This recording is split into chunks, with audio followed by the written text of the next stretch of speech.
Heródoto Barbeiro, já sextando aqui no estúdio da Nova Brasil FM. Tudo bem, Heródoto? Tudo jóia, tudo bem. E a gente consegue investir em clube de futebol via Bolsa de Valores onde, hein, Heródoto? Quero saber. Eu acho que Na Europa. o Heródoto está diversificando os investimentos dele. Com certeza. Na Europa. E sabe que tem coisas curiosas aqui, que são os seguintes. Tem clubes que renderam bem e outros que renderam pouco. Por exemplo, um que o Mauro conhece bem, o Benfica. Né? Quem investiu lá nos últimos 5 anos teve um lucro. As ações aumentaram 166%. Ó, Em quantos anos? Em quanto tempo? 5. Em 5 anos. Nossa.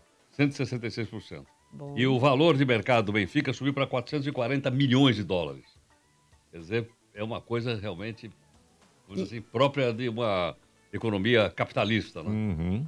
Mas tem o outro lado. É. O Manchester United, ele, por exemplo, teve um prejuízo de 49% do pessoal que aplicou ações nos últimos 5 anos lá. Deu ruim. E é interessante que ele vive ganhando campeonatos. Então, Então, que explica, que é né? uma queda violenta. Teve também aquela... ligados lá, o pessoal do Oriente Médio, compra daqui, vende de lá, aquela confusão toda. Talvez isso tenha ajudado a derrubar as ações. Até uma coisa interessante.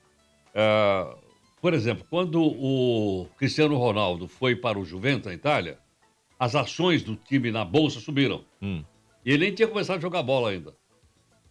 Então isso faz as ações... Porque a gente está acostumado a outras coisas, né? Vendeu, não vendeu, choveu, não choveu. Olha lá. Mas não, a chegada do Cristiano Ronaldo fez com que esse tipo de empresa, porque os clubes são empresas, elas subissem ou descessem. Esse é um fato. Outro, por exemplo, cai o técnico, cai o preço das ações na Bolsa. Igualzinho a gente vê aqui, né? Com as Só que aqui, estatais, com as por enquanto, ele grandes não, empresas. por exemplo, ganhou um troféu, talvez sobe lá na empresa. E mais, os clubes têm um faturamento grande, realmente grande. Primeiro, o faturamento com venda de camisa, que é caríssima, não sei se vocês sabem. Na Europa, você comprar uma camisa dessa é muito sim, caro. É. Outra coisa, para entrar no estádio, muito caro. Os ingressos também são muito caros. Então, isso aqui é visto como um grande show, onde tudo paga, né, e são vendidos das ações. Agora, aqui no Brasil, a gente está um pouquinho ainda mais devagar. Já foi aprovada da Câmara, está no Senado, a criação de clubes privados no Brasil também. Eles perdem essa característica de entidade pública sem finalidade comercial, ou lucrativa, com maioria esmagadora, e tem 2 indo na direção de se tornar empresa. Um é o Botafogo do Rio de Janeiro, e o outro é o Cruzeiro, lá de Belo Horizonte. Eles vão indo nessa direção. Agora, se o futebol for nessa direção, tudo vai ser pago, vai perder esse caráter... vou chamar de amador, mas não no sentido pejorativo, no sentido não comercial. Aí a gente pode chegar, por exemplo, até num ponto que tem um outro projeto já aprovado na Câmara que está no Senado. Qual é? Direito de transmissão de imagem, já existe, Sim. e de som. O que quer dizer isso? Quer dizer, Para rádio? Para rádio. Os direitos de transmissão Vou de ter que rádio. pagar. Uhum. Por exemplo, na Copa do Mundo do Catar, Hoje não paga? hoje não paga. Hoje não paga. Então, na Copa do Catar, você tem que pagar. Por todos os eventos lá, você tem que pagar. Som e imagem. Aqui no Brasil, só paga imagem. E algumas empresas que tinham sites na internet passaram a transmitir na internet. Aí veio e também passaram a cobrar na internet. E agora a discussão é o seguinte. É a narração esportiva, a reportagem esportiva no estádio, também chamada de jornada esportiva. O projeto diz que vai ter que pagar. Logicamente, o setor está reagindo a uma reação e tudo mais.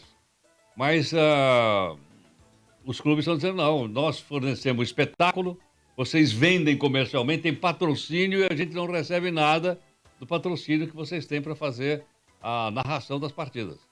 É um bom debate, uma questão interessante essa. Né? Sim.